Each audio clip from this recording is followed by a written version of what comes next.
खुलुमबाय रायजो आइ आफामोन गिबियावनो जाहाथे आंनि हौवाखौ जा जिथिया नोंसोरो दा बारा नुगासिनो दङ बियोहाय सिगांनिसोमोन आरोना माने मुलि फानबाय थानायावहाय ज' लोगो जानानै ज' थानानै बिसोरो मुलि फानबाय थादोंमोन नालाय बेबो बारा गोबाव जायाखै बिदि जानानै थानाया बिदिनो 6-7 माससो जानानै थादों बे गाज्रि खामानियाहाय गोदोनानै थादोंमोन 6-7 मासआ दिनैहाय माने बेरखांफिनबाय आरो बियो सोर हगारदों हगारनाया हगारबाय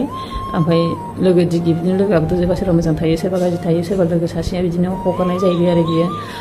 बे गावसोरबो मुलि फानै बिदिनो लोगो मोनलायबाय ज' जालायबाय मोजां मोनफ्लांबाय बिदिनो बेफोरबायदि खामानि जाफ्लांबाय आरो आइ आफामोन नोंसोरो एबार खनसेयाव निमाहा होदो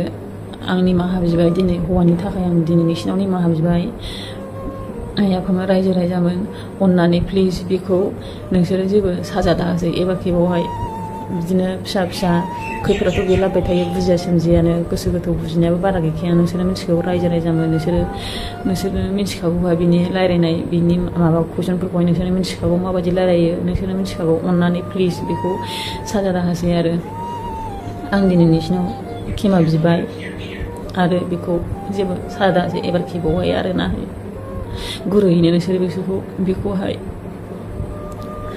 मोजाङै दिनै न'सिम फैफिननो थाखाय नोंसोरो